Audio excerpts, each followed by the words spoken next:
Let never mean never, as opposed to never say never. This video topic is coming out of the experience I had as a younger kid, struggling with boundaries and respecting where other people were at when it came to making connections and friendships with other people. Specifically, my struggle would be growing up. I was an only child and am an only child, and I was very accustomed to being on my own and doing my own thing. But on TV shows like on Nickelodeon or the Disney Channel or Cartoon Network or whatever, or like those sitcoms where it's a group of teenagers or a group of kids and they're really close friends and they go on all these adventures together, I really thought that I needed to have a fuller experience of life for what a full experience of life could look like for like a 10-year-old or someone in the single digits or someone in the early double digits of growing up. And I got so stuck on this ideal that when it came to making connections with other people, I would really want people to like obsessively stay with me, because I would be so eager and so excited that someone wanted to get to know me and that I could get to know them, and we could do all of these symbolic things together. We could do all of these things that marked our friendship or our connection. And when it came to crushes, which weren't as plentiful, but when it came to crushes, a very similar mindset would come about as well, where it was, again, hoping that we would be hitting these markers and that this relationship would go the way I wanted it to and hoped it to. And that became very, very, very unhealthy, because I would become very obsessed and very, very stuck on other people, because I started to look to them to give me feedback on how good I was or how bad I was, or how fun I was or how fun I wasn't, or how annoying I was being or wasn't being. And even when that obsession was starting to really, really, really hurt me, instead of taking a step back to reframe and focus on myself, because I wasn't in a position to be able to like really focus on me and take care of myself and start healthily building a better self-image that can better survive when placed around other people and other personalities, I would just cling to this very unhealthy mindset of what it meant to be in relationships or to be in friendships. And it led to some crushes on friends that lasted for way longer than what they should have, or obsession about other people that lasted way longer than it should have. And I was thinking very recently, like, well, what's the root of that? If you understand now that like a lot of stuff is like unhealthy and a lot of that stuff isn't good, that you cannot always have relationships and connections your way, if you understand that that isn't a possible thing, then why do you latch on in hopes that things will change?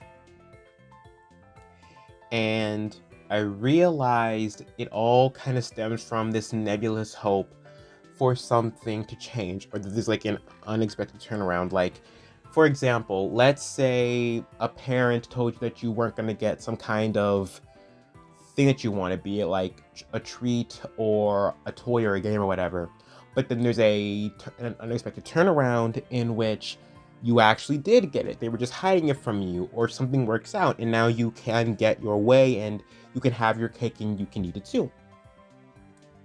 I think because sometimes we have experiences where a no becomes a yes, we start hoping that maybe we can make a no become a yes. We can make someone change their mind. We can, with enough begging or pleading or hoping or praying or whatever, we can get what we want. We can get the friends we want. We can get the experience we want. We can get the people we want to love us in a very specific way that we may love them, or that we may love in general.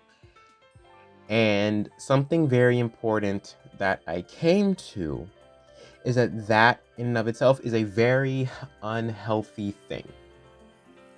Sometimes no means no. A not right now means a not right now. And on the unexpected turnarounds that can happen when we do get our way, or when we do meet the right people, or when we do make the right connections, we don't control when that happens.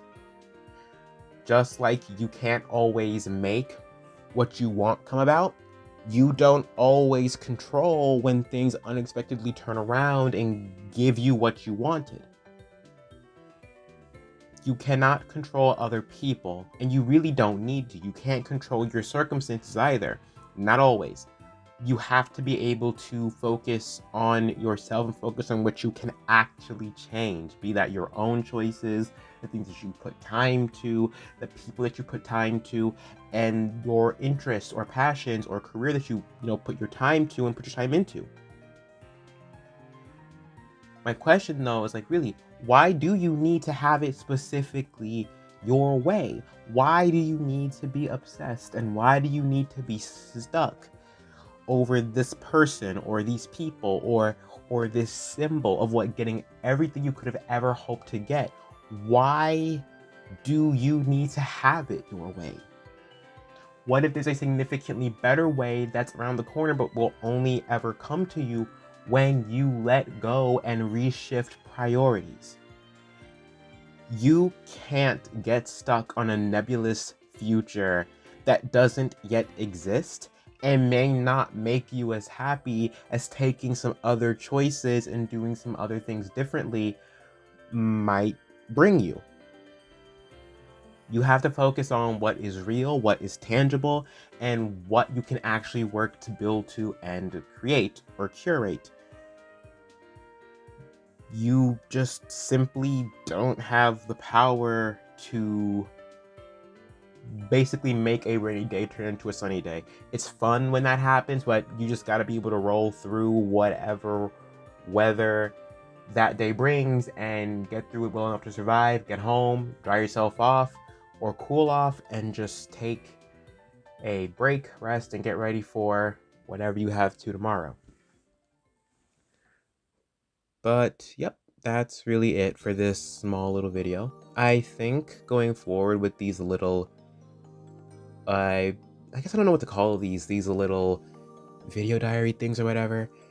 I think if I just have something that's on my heart that's related to some kind of growth that I'm going through right now, or something that I'm trying to process, I think I'll just make little videos about that. Maybe some things that I'm processing or working through might help you process and work through some stuff. So that's pretty cool. And I hope you stick around for that out of the many things that I could potentially use this channel for. Again, no promises.